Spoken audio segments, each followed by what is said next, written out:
Budget की speech में finance minister ने 4 बरादरियों का जिक्र किया। भारत की सबसे बड़ी अक़लियत मुसलमान है 17 करोड़। मैं हुकूमत से जानना चाहता हूं कि क्या 17 करोड़ मुसलमानों में गरीब नहीं है, नौजवान नहीं है, किसान नहीं है, ख़वातीन नहीं है? वतन अजीज़ में सबसे गरीब मुसलमान है, सबसे ज़्यादा नाखवानगी मुस्लिम ख़वातीन में। AIDS और PLFS का डेटा ये बताता है कि मुसलमानों में सबसे कम असासे हैं और कंजम्पशन लेवल दूसरे मजहबी ग्रुपों के बनिस्बत सबसे कम है। तालीमी इदारों में मैडम 15 और 24 साल की उम्र में भर्ती एनरोलमेंट में मुसलमानों की सिर्फ 29%, शेड्यूल कास्ट की 44%, हिंदू OBC के 51% और हिंदू अपर कास्ट की 59% है। हायर एजुकेशन मुसलमानों का एनरोलमेंट सिर्फ 5% है। PLFS का 2018-19 का डेटा वेज एम्प्लॉयज़ बताता है कि मुसलमान 22% थे, 2022-23 में 15% हो चुका है। सेल्फ एम्प्लॉयमेंट में मुसलमान हिंदू सिख से ज़्यादा 58.4% है। रेगुलर वेज एम्प्लॉयमेंट में सबसे कम मुसलमान है 15% और कैजुअल लेबर में सबसे ज़्यादा मुसलमान 26% है। तो मुसलमानों का शेयर रेगुलर एम्प्लॉयमेंट में लॉस हो रहा है एम्प्लॉयमेंट का। मुसलमान नौजवानों का ना रोज़गार मिलता है, ना तालीम के मौक़े, ना हुकूमत उनको कोई तरबियत सहूलत दी जाती है। मैं मोदी हुकूमत को एक मुसलमानों का एक अछूत बना दिया है, ना कोई सियासी नुमाइंदगी है, ना मुल्क की तरक्की में इनका कोई हिस्सा दिया जा रहा है। मैं मैडम माइनॉरिटी वेलफेयर मिनिस्ट्री में 2023-24 में 38% की बजट में कमी कर दी गई, 5,000 से 3,000 करोड़ कर दिया गया। इस साल के बजट में सिर्फ चंद 100 करोड़ का इजाफा किया गया, मगर 23-24 के बजट के लेवल पर पैसे मुख्तसर नहीं किए गए। ये मोदी हुकूमत की बदनीयती और झूठा कमिटमेंट है, झूठा कमिटमेंट अक़लियतों के ताल्लुक से। तालीम के उस अक़लियती स्कॉलरशिप मैडम अक़लियतों के गरीब तलबा और तालिबात को जियाती रकम में कमी कर दी गई। 2019 में मोदी ने कहा था कि 1 करोड़ स्कॉलरशिप दिए जाएंगे, अब सिर्फ 58 लाख दिए जा रहे हैं। 47% अक़लियती एप्लीकेंट्स को हर साल स्कॉलरशिप से महरूम कर दिया जा रहा है। 10 साल से मैं कह रहा हूं कि डिमांड ड्रिवन करो। डिमांड ड्रिवन के लिए सिर्फ 3,000 करोड़ की जरूरत है, मगर ये हुकूमत सच्चाई को और ईमानदारी से काम नहीं कर रही है। 2007 और 8 से माइनॉरिटी स्कॉलरशिप का नंबर इजाफा नहीं हुआ है। Pre matric scholarship madam Kundu committee ने कहा कि मुसलमानों में drop out rate primary level पर होता है, तो हुकूमत ने 9th क्लास से प्री मैट्रिक स्कॉलरशिप पैसे दे रही है। NDMC की इक्विटी मैडम 800 करोड़ एक मजाक है। PMGAV के में 910 करोड़ दिए गए। सारी दुनिया जानती है कि जहां मुसलमान बसता है गाँव में, शहर में, वो अंडर डेवलप एरिया है और आप मजाक करें ऊँट के मुंह में जीरा देकर। हज में 97 करोड़। हज कमेटी एक रुश्वत का मरकज बन चुका है। प्राइवेट टूर ऑपरेटर्स के एक लाइसेंस के लिए पैसे देना पड़ता है, बिल्डिंग सिलेक्शन के लिए पैसे देना पड़ता है, मीना मुजदलफा में कंपनी के सिलेक्शन के लिए पैसे देना पड़ता है। मैं हुकूमत से मुतालबा करता हूं कि ख़त्म किया जाए और CBI से इंक्वायरी करवाई जाए। मोदी हुकूमत को अक़लियतों बिल्कुल मुसलमानों से नफरत को ख़त्म करना पड़ेगा। मुसलमानों को उनका दस्तूरी हक मिलना चाहिए। आप कैसे विकसित भारत बनाएंगे अगर 17 करोड़ मुसलमान नफरत करेंगे? मैडम पूरी स्पीच में फाइनेंस मिनिस्टर के बच्चों का जिक्र नहीं है। आज हमारे देश में 66 लाख बच्चे रोज भूखे सोते हैं। 46 मिलियन बच्चे स्टंटेड हैं मेल न्यूट्रिशन की वजह से। 25 मिलियन बच्चे वेस्टेड हैं। मासूम बच्चों की यह बदकिस्मती और बदबख्ती है कि एक शख्स चाय बेचकर वजीर आजम बन गया।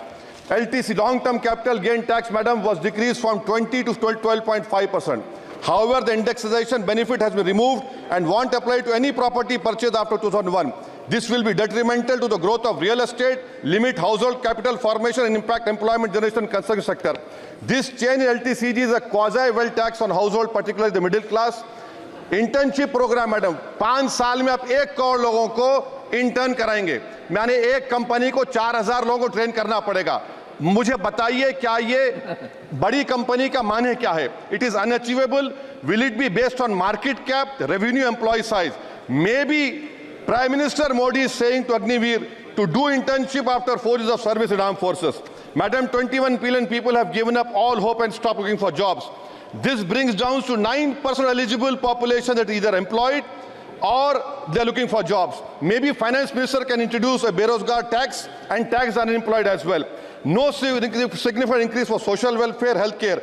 It looks like Prime Minister Modi is saying देश की मिडिल क्लास की संपत्ति पर पहला हक हमारे अलायंस का है। In real terms, when adjusted to inflation, the allocation of health ABPMJ has declined. Modi is saying he said heal in India during G20. The reality is India is hurting. Madam, this government wants to increase FDI from China. Is the Prime Minister not concerned that our armed forces cannot patrol 26 patrolling point out of 65 in Ladakh? Maybe the Prime Minister wants the Chinese monopoly Indian markets. Import from China have crossed 101 billion 2024. Prime Minister Modi says Khelo India, but in reality the budget has shown that Modi government policy is Jhelo India. गरीब, middle class, farming, city dwellers, men and women, सब मोदी को झेल रहे हैं. Madam, in the current financial year, in February 5th, 15,993 MSMEs have been closed. Total MSCs closed have 35,680. Andhra Pradesh bifurcation.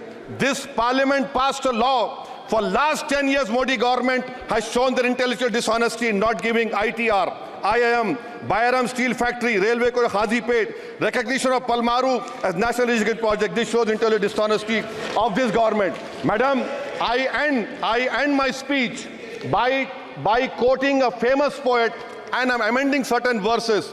133 crore इंसानों, जिंदगी से बेगानों, सिर्फ हुक्मरानों ने हक तुम्हारा छीना है. खाक ऐसे जीने पर ये भी कोई जीना है. बेशऊर भी तुमको बेशऊर कहते हैं. सोचता हो ये नादान कैसे हवा में रहते हैं.